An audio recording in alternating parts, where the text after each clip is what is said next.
Zach, going to college next year, what would you do different? Oh man, good question. Dude, good question, Zach. Okay. Do you know? Well, okay, here's my question to you, Zach. Well, because when I started college, and I'll give you a holistic answer here. When I started, I didn't know what I wanted to do, right? I didn't know what my major would be. I actually went to college, and I thought I wanted to be a doctor because, and it's the stupidest reason of all time. At the time, this is 2008, a really big show on television was House MD, aka House, an American medical drama television series. Main character played by Hugh Laurie, just absolutely one of my favorite television personalities of all time. I didn't even fucking realize this guy was a Brit until I looked into him because I like the show so much. And I looked up to House and his ragtag team. Anyway, I loved House so much that I decided to myself as a senior in high school, I'm going to be a doctor. What could go wrong? I'm inspired by a popular television franchise, and it's a very high-paying career. Well, what happened was I basically got, roughly 3/4 of the way through my first year of school, and my mom took me out to lunch with a friend of hers who was apparently a very prominent surgeon. And she was like, since you want to be a doctor, you're trying to be pre-med. At the time, I was taking a lot of chemistry and biology classes. My mom was like, hey, I'll take you out to lunch with a friend of mine that's a surgeon. She went through all this. You can ask her some questions about getting into med school, doing your, what do they call it? Your residency. Residency, that's what they call it. And I went to lunch with my mom and her surgeon friend, and the surgeon friend said, yeah, it's tough. You go through undergrad and then you go do your go to med school and then you do your residency and you finally become a doctor at the age of 30. Which, if you're doing the math here, means I would have finally gotten a job like last year, which is bad, I would say. Just in terms of opportunity cost. And I was like, ouch, that's a long time. And then she was like, yeah, but I was like, well, tell me about a residency. That sounds nice. You get to be a resident. You're like staying in a place. How's that work? You're a resident. You're like living in a house. That's what residency means. And she's like, yeah. So basically what you do when you're on residency is you literally stay up every other night on call at a hospital, and you don't sleep every other night of your life for a couple of years. And I was like, okay. Fuck that. So I immediately decided after that lunch that I would never, ever, ever try to be a doctor because that's bullshit. And I was like, all right, well, what else seems promising? Because, I'm a pragmatic individual. I actually, even before I wanted to be pre-med, when I was in high school, I did journalism, and I was kind of interested in being a journalist because I did shit for my high school paper. But at this point, I was pretty sure I wanted to be STEM just because I don't know. I'd heard people say the pay was better and all this bullshit. So I was like, well, computer science, that's, and believe me, Zach, I'm going somewhere with this. I thought it was literally too late for me to be a computer science, major. Because I had this impression that everyone who's getting into computer science did a lot of programming as a kid. You look at guys like, you guys are coming from Atriox stream, right? People like automated. I assumed every computer science major was like an automated, okay? An auto. I thought they were all literally genius programmers at the age of 18, and they'd been doing it since they were like 15. I did not know anything about programming going into intro to computer science as a freshman in college. So I thought I'm going to be way the fuck behind. And I guess I would say to myself, if I was going back, dude, it's never too late for shit. Just kind of in general, I didn't become a computer science major. My roommate in the dorms, he got into the computer science program as a freshman. So he decided his major going into college. I entered my major as a junior. So it took me 2 years to figure out what I wanted to do, and then finally apply to the School of Computer Science and get in. And by that time I was a junior. So it took me a lot longer, I think, than I thought it was supposed to take you, but yeah, it is really easy when you go from high school to college to feel like I was like 18. It is really easy to feel like you're a small fish in a really, really big pond, because my high school was 200 people, dead ass. I went to a private school in high school. Each graduating class was 50 people. University of Washington, you're looking at 30,000 people. So it is jarring. It is going to feel weird, and you're going to feel small and alone and intimidated. And I would say that if I could reassure myself, and if I could reassure a college student going into college today, I would say two things. I would say one, don't ever write yourself off or don't ever feel like too intimidated to do something that you're interested in, because I promise you, you have more time and you have more resources than you feel like you do.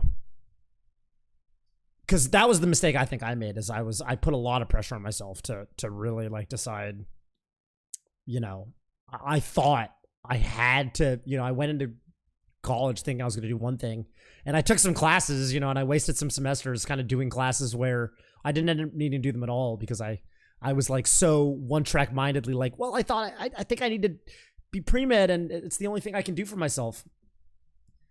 The other thing I would say, and this is really important, and this is actually like a life hack for college. You're going to a big ass state school. Okay, true. So you're going to be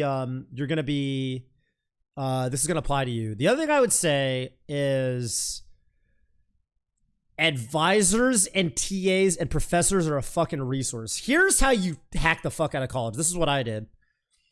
I taught, especially once I got into my major, because, and I would say this isn't the case at every school. I got lucky in this regard because I think University of Washington's a great school for this, but it's something you should at least look into, is go to the counselors, like the advisors or whatever, a lot. It is their job. It is literally their job to tell you, one, many students have been in your position before. Here are what your options are, and here's how to make it simple for yourself. Here's how to remove all the guesswork. I really leaned on when I was not a freshman, because I didn't realize this was the thing I could do as a freshman, but I started doing this as a sophomore leading up to when I got in my major, was I would go to the like the advisors for like the general whatever advisors, whatever you call them, to get into majors and stuff like that. Like that would tell you like kind of what, you know, your whatever paths you could kind of shoot for are. And then once you get into your major, on a similar note, especially I would say once you get in your major, those advisors are, their job is to make their department at their college look as good as possible by making the acceptance rate for graduating students of that major get into as many good jobs as possible. So like so in my case, University of Washington Computer Science, their job is literally to be able to say to prospective students and parents, 60% of our graduates get into fucking Google and Facebook and blah, blah, blah. Like that's their job, is to like get that. So they are so invested to make sure you are set for life. In a similar manner, getting into, like, you got to realize, like, it makes them look good if you succeed. So like advisors will do everything in their power to help you out. It is a mutually beneficial thing. And I think most students do not take advantage of it. On a similar note, TAs in classes, like, if you're in a physics class or whatever, like I remember this because I had a physics professor that was a terrible teacher. He was an amazing physicist. I had a physics professor when I took physics as a freshman.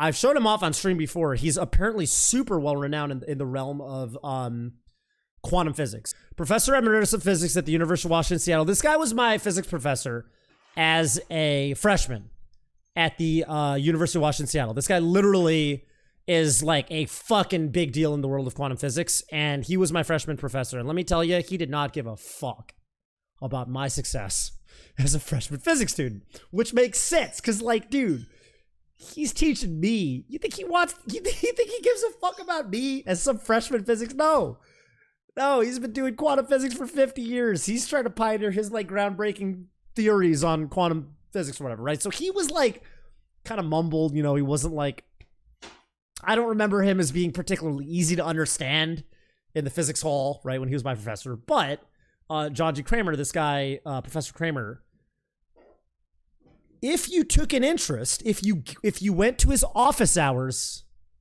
and you got some one-on-one time with him, it was a completely different story. And he would be happy to help you understand all the little concepts that you might have missed out on during his admittedly very complicated and hard to understand lectures. In a similar manner, there was your TA session that you had once a week, and the TAs have office hours, the teacher's assistants. And they're, you know, one of you, right? They're usually going to be a junior or a senior, or they're going to be a grad student, more likely a grad student. And if you go to TA's office hours, you literally can be like, hey, I started on the homework this week, and I couldn't do this problem, and I'm stuck. Like, can you help me? And they will just, I mean, they will practically do the problem for you, right? Like, they will walk you through. They will really make sure that you like understand the concepts at a very deep level in a way that you're never going to get out of a lecture, especially as a freshman.